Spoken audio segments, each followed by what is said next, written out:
Hello everyone, how are you? I hope आप सभी लोग अच्छे होंगे, तंदुरुस्त होंगे, मस्त होंगे। हम लोग क्या करना है, हम लोगों को कि अब कुछ चंद महीने बचे हुए हैं सीबीएसई क्लास 10th के एग्जामिनेशन। तो हम लोग क्या करेंगे कि कुछ महीने में ही मैथ्स की तैयारी, साइंस की तैयारी इस प्रकार से करेंगे कि आपका क्वेश्चन बिल्कुल ना छूटे। बोर्ड एग्जाम में आने वाला क्वेश्चन आपसे ना छूटे, ये मैं प्रयत्न करूंगा, मैं कोशिश करूंगा, मैं ट्राई करूंगा कि ज़्यादा से ज़्यादा बेहतर कंटेंट आपको दूं, ताकि आप रिवाइज कर सको उस चीज़ को, और रिवाइज करने के बाद जो है आप अच्छे से बोर्ड एग्जाम में लिख सको। आपको थ्योरी यानी कॉन्सेप्ट के साथ साथ बोर्ड लेवल का प्रैक्टिस भी करवाया जाएगा यहाँ पे, इसीलिए हमारे चैनल के साथ जुड़े रहें सभी लोग। चलिए अब हम लोग शुरू करने वाले हैं एरियाज रिलेटेड टू सर्कल। जैसा कि आप जानते हैं, areas related to circle means कि सर्कल के एरिया से रिलेटेड प्रॉब्लम को यहाँ पे हम लोग को क्या करना होगा, सॉल्व करना। ठीक है, तो चलिए सबसे पहले इस बात समझते हैं कि सर्कल है क्या। तो देखिएगा, सर्कल जो होता है, कहता है किसी भी एक फिक्स पॉइंट से, सर्कल एक क्या है, प्लेन पे बहुत सारे पॉइंट का क्या बना, लोकस बना।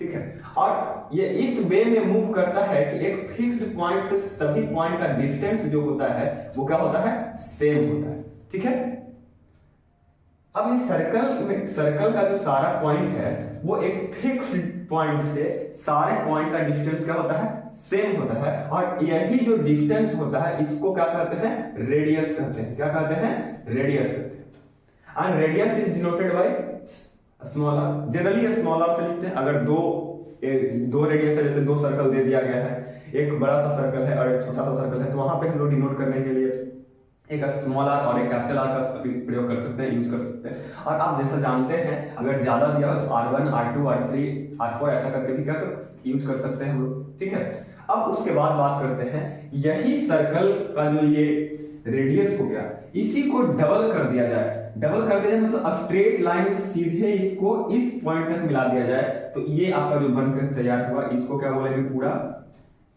एक हो गया डायमीटर आपका। इसको डी से डिनोट करते हैं। कैसे डिनोट करते हैं, डी से डिनोट करते हैं। दैट मींस हम लोग कह सकते हैं आर इक्वल टू जो होता है वो डायमीटर का हाफ होता है।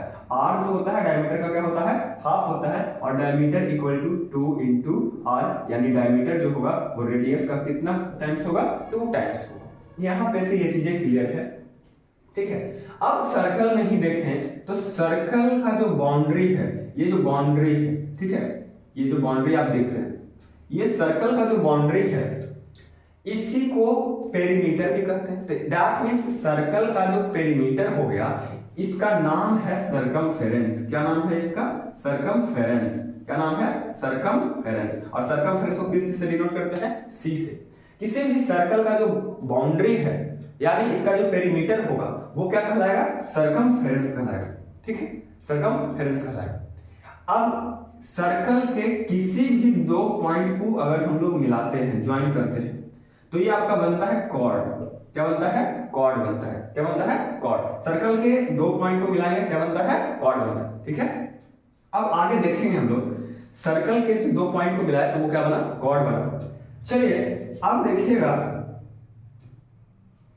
यहां पे आपका जो फिक्स पॉइंट है उसको बोलते हैं सेंटर। ये जो फिक्स पॉइंट था जिस जहां से सारा डिस्टेंस सेम होता है उसको बोलते हैं सेंटर, और इसको जनरली ओ से डिनोट कर देते हैं हम लोग। फिर उसके बाद आगे बात करते हैं, तो कॉर्ड क्या हुआ, सर्कल के किसी दो पॉइंट को मिलाते हैं तो क्या बन जाता है, आपका कॉर्ड बन जाता है। ठीक है, देखिए सर्कल पढ़ेंगे, सिर्फ और सिर्फ सर्कल पढ़ेंगे तो वहां पे आपको सेकंड, टैंजेंट वगैरह भी पढ़ाया जाए। ठीक है, लेकिन अभी हम लोग सिर्फ और सिर्फ किस चीज के बारे में पढ़ेंगे, कॉर्ड हो गया, डायमीटर हो गया, रेडियस हो गया, और उससे रिलेटेड जो एरिया हो गया उसके बारे में पढ़ेंगे। ठीक है, और बाकी चीजें जो हम लोग सर्कल में कवर करेंगे ही करेंगे। चलिए देखिए, अब अगर यहाँ पे हम लोग रेडियस ऐसे करके बना दें, दोनों तरफ से इसी पॉइंट से रेडियस मिला दें, अब जानते हैं सारा ये भी रेडियस है और ये भी रेडियस नहीं, ये कॉर्ड है। तो अब ये जो सर्कल है वो बट गया ऐसे हिस्सों में, ऐसे बट गया, और एक ऐसे हिस्सों में बट गया।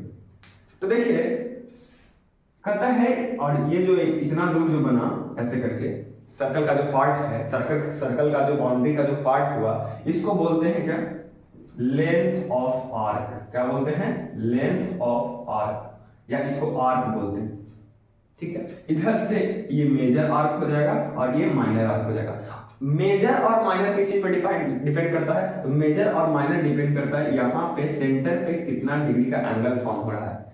अगर एंगल इधर कम फॉर्म हो रहा है, मतलब लेस है, और इधर क्या है, मोड़ है, ठीक है। अगर इधर मोड़ है तो इधर हो जाएगा, इधर वाला आर्क होगा मेजर, और इधर कम है तो इधर वाला आर्क होगा क्या, माइनर होगा। ठीक इसी तरह से अगर आप रेडियस लेंथ ऑफ आर्क से मिला करके जो फिगर तैयार किए, ये आपका हो जाता है क्या, सेक्टर हो जाता है। क्या हो जाता है बाबू, सेक्टर हो जाता है, ठीक है। और ऐसा ही अगर ये सर्कल का पार्ट है तो इसका मतलब कहीं ना कहीं ऐसे करके रहा होगा, तब ये वाला इसमें जुड़ा हुआ होगा, तो ये सेक्टर हुआ तो छोटा सा सेक्टर है, इसीलिए इसका नाम हो जाएगा माइनर सेक्टर, क्योंकि यहाँ पे थीटा जो था वो क्या था, कम था, और यहाँ पे थीटा इधर से देखें तो ज्यादा होगा, यानी थीटा बोलने का मतलब यहाँ पे जो एंगल ज्यादा होगा, इसीलिए इसका नाम जो होगा वो हो जाएगा मेजर सेक्टर। क्या हो जाएगा, मेजर सेक्टर, ठीक है। अब उसके बाद बात करते हैं, तो कोई भी सर्कल है वो कॉर्ड के कारण दो हिस्सों में बट गया। कॉर्ड के कारण, ये कॉर्ड और ये जो बाउंड्री, यानी इसको लेंथ ऑफ आर्क बोलते हैं, बाउंड्री का हिस्सा लेंथ ऑफ आर्क जो है, और ये कॉर्ड, ये दोनों जो मिल करके जो एरिया बाउंड किया, इस एरिया को बोलते हैं सेगमेंट। क्या बोलते हैं, सेगमेंट बोलते हैं। क्या बोलते हैं बाबू, सेगमेंट बोलते हैं। और तो ये देखिए अब यहाँ पे छोटा सा पार्ट हो गया और ये बड़ा सा पार्ट हो गया, तो छोटा सा पार्ट है इसीलिए इसको बोलेंगे माइनर सेगमेंट, और ये जो बड़ा सा पार्ट है इसलिए इसको क्या बोलेंगे बाबू, major segment. Major segment, major segment हो गया। तो एक बड़ा सा पार्ट हो गया और एक छोटा सा पार्ट हो गया। अब हमको यही चीज के बारे में पढ़ना है कि भाई एरिया ऑफ सर्कल क्या होगा, सर्कमफेरेंस क्या होगा, सेक्टर का एरिया क्या होगा, मेजर सेक्टर का एरिया क्या होगा, माइनर सेक्टर का एरिया क्या होगा, मेजर सेगमेंट का एरिया क्या होगा, माइनर सेगमेंट का एरिया क्या होगा, इसी चीज के बारे में पढ़ना है। और उसके बाद उसके बेसिस पे क्वेश्चन करना है हम लोग को। एक होता है कंसेंट्रिक सर्कल्स। कंसेंट्रिक सर्कल्स किसको बोलते हैं बाबू, जब एक ही सेंटर से दो से ज्यादा या दो या दो से ज्यादा सर्कल्स फॉर्म किया जाता है, ठीक है। रेडियस डिफर करेगा, रेडियस छोटा होगा, बड़ा होगा, छोटा होगा, बड़ा होगा, इस तरह से रेडियस वेरी करेगा, और एक ही सेंटर पर बहुत सारे सर्कल बनाए जाएंगे, या दो सर्कल बनाए जाएंगे, तीन सर्कल बनाए जाएंगे, चार सर्कल बनाए जाएंगे, दैट मींस कि वो क्या हो जाएगा आपका कंसेंट्रिक सर्कल्स। जैसे कि हम लोग यहाँ पे देख सकते हैं concentric circle, concentric circles. Concentric circles है क्या, यहाँ पे एक पॉइंट ले लिए, यहाँ से एक रेडियस r, छोटा r, स्मॉल r, और इसी सर्कल का एक और रेडियस, इसी सेंटर से एक और रेडियस लिए जिसका नाम दे दिए हम कैपिटल R, और यहां से ऐसे करके क्या कर दिए, वो कर दिए, बड़ा सा सर्कल बना दिए। तो ये दोनों सर्कल जो है वो आपस में क्या कहलाएगा, कंसेंट्रिक सर्कल्स कहलाएगा। क्यों कहलाएगा, क्योंकि दोनों जो है एक ही सेंटर से क्या हुआ है, ऑरिजिनेट हुआ, ठीक है। तो एक ही सेंटर से ऑरिजिनेट हुए सर्कल्स को क्या बोलते हैं, कंसेंट्रिक सर्कल्स बोलते हैं। अब हम लोग फॉर्मूला पे आते हैं। जनरली आशा करते हैं आप लोगों को समझ में आ रहा होगा, ठीक है। अब कहीं भी दिक्कत हो रहा हो, कहीं भी डॉट हो रहा होगा, कहीं पे लगा कि हाँ यहाँ पे सुधार करने की जरूरत, तो आप कमेंट करके प्लीज बताइएगा, ठीक है। चलिए अब हम लोग फॉर्मूला देखते हैं इसका।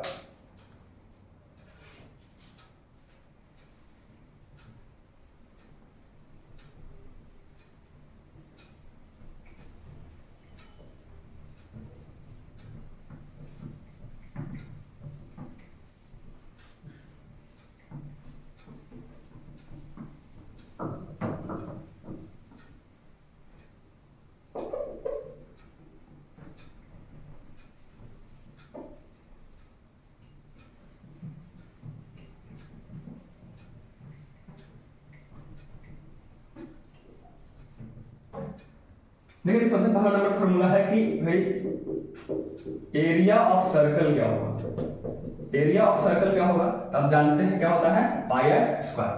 बोलेंगे साथ साथ, area of circle pi r square. अब है सरकमफेरेंस, सरकमफेरेंस बोल दीजिए, पेरीमीटर बोल दीजिए, बात वही है। Circumference of circle, is equal to होता है 2 पाई आर। इसको हम लोग लिख सकते हैं पाई डी भी। अगर एम्पीयर दिया हो तो डायरेक्ट पाई का वैल्यू पुट कीजिए और डायमीटर का वैल्यू पुट कीजिए, फाइंड आउट कर लीजिए, ठीक है। अब आप रेडियस इक्वल टू वही लिए, radius equal to diameter by 2 लिख सकते हैं, डायमीटर इक्वल टू क्या लिख सकते हैं 2 इंटू रेडियस लिख सकते हैं, ठीक है। ये सब तो बेसिक सब चीजें हैं, आप जानते ही होंगे।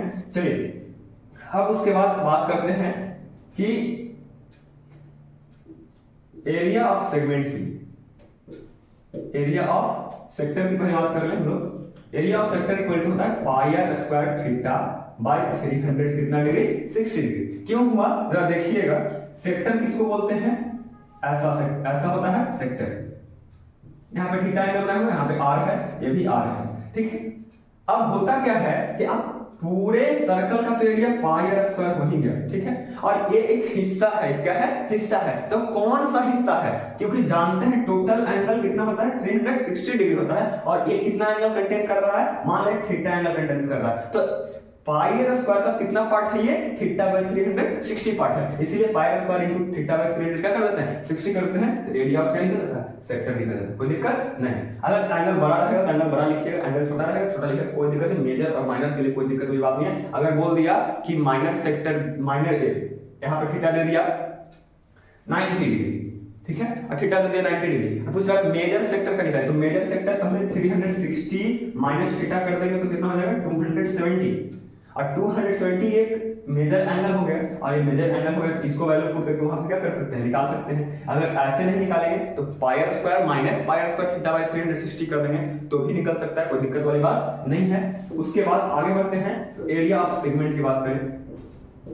Area of segment, area of segment की बात करें, एरिया ऑफ सेगमेंट की बात करें हम लोग, तो एरिया ऑफ सेगमेंट क्या होता है कि अगर हम देखें तो ऐसे सेक्टर बना हुआ है, और ये आपका जो होता है वो क्या होता है, सेगमेंट होता है। तो पूरे सेक्टर में से अगर इस ट्राइंगल के एरिया को सब्ट्रैक्ट कर दिया जाए, इस ट्राइंगल के एरिया को क्या कर दिया जाए, सब्ट्रैक्ट कर दिया जाए, तो एरिया ऑफ क्या निकल जाएगा, आपका सेगमेंट निकल जाएगा। आप जानते हैं सेक्टर का फॉर्मूला क्या होता है, pi r square theta by 360 degree minus r square sine theta by 2 into cos theta by 2, ठीक है। अब देखिएगा जरा, ट्राइंगल का एरिया क्या निकल करके आया, यहाँ पे r square sine theta by 2 into cos theta by 2। अब ये कैसे आया है, अगर ये आप चाहते हैं कि हाँ ये भी हम बता दें तो आप कमेंट कीजिएगा कि हाँ सर ये भी बता दीजिए, ठीक है। और उसके बाद मैं आपको बता दूंगा, मैं आपको इसका पूरा प्रूफ दे दूंगा, ठीक है, प्रूफ करवा दूंगा कैसे फॉर्मूला आया है, ठीक है।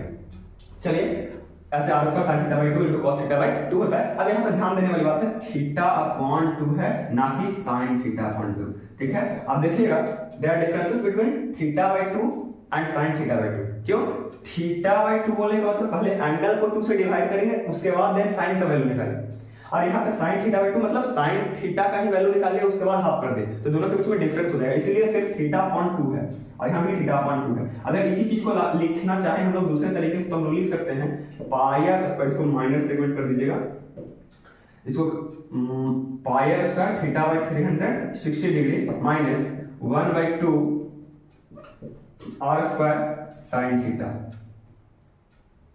आर स्क्वायर साइन थीटा यहाँ पे लिखें तो pi square theta by 360 minus 1/2 r square sine theta. ये भी फॉर्मूला हो सकता है, क्योंकि आप क्लास 11 से जाएंगे तो पढ़ेंगे sine 2 theta equal to 1 sine 2 theta equal to 2 sine theta into cos theta, ठीक है। उसी फॉर्मूला पे यहाँ पे क्या हो जाएगा, ये चीजें बन जाएगा।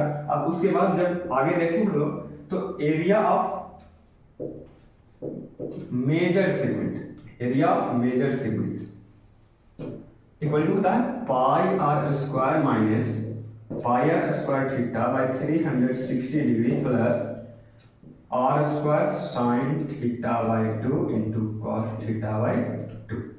ये चीजें क्यों, क्योंकि एक माइनर सेगमेंट का एरिया निकल गया यहाँ से, फिर माइनर सेगमेंट का एरिया निकल गया तो मेजर का निकालने के लिए पूरे सर्कल में से माइनर सेगमेंट को क्या कर देंगे, घटा देंगे, सब्ट्रैक्ट कर देंगे, दैट मींस कि pi r square minus pi r square theta by 360 और माइनस माइनस यहाँ पे हो जाएगा plus r square sine theta by 2 into cos theta by 2। अब उसके बाद देखिएगा, अगर कोई सर्कल है उसको 4 भागों में डिवाइड कर दिए तो जो एंगल बन के तैयार होगा बाबू वो कितना डिग्री बनेगा, 90 डिग्री। और जो 90 डिग्री वाला जो सेक्टर बन के हमारा तैयार होगा, 90 डिग्री वाला सेक्टर बन के तैयार होगा, इसको बोलते हैं, इस सेक्टर बोलते हैं क्वाड्रांट, क्या बोलते हैं, क्वाड्रांट, जैसा आप कोऑर्डिनेट ज्योमेट्री में पढ़ते भी हैं, तो इसको क्वाड्रांट बोलते हैं। तो एरिया ऑफ क्वाड्रांट जो होता है वो चौथा हिस्सा होता है, पूरे सर्कल कितना हिस्सा होता है, चौथा हिस्सा होता है। Area of quadrant, quadrant is equal to, ठीक है, is equal to 1/4 pi r square. कैसे, तो आप जानते हैं क्योंकि ये भी एक सेक्टर है बाबू, ये भी एक सेक्टर है जहां की एंगल कितना बन गया, 90 डिग्री। तो आप जानते हैं फॉर्मूला क्या होता है, pi r square theta by 360 degree, और थीटा के लिए हम लोग कितना कर देते हैं, 90 से कटेगा कितना टाइम्स में, 4 टाइम्स में, इसीलिए लिखा गया 1/4 पाई आर स्क्वायर, और ये क्वाड्रांट क्या निकल जाता है, फॉर्मूला निकल जाता है। ठीक है, तो आशा करते हैं आप लोगों को ये सब चीजें समझ में आया होगा। उसके बेसिस पे आप लोग क्वेश्चन करिएगा। कल हम लोग इस एनसीईआरटी के सॉल्यूशन के साथ मिलेंगे, तब तक बने रहिए हमारे साथ। जय हिंद।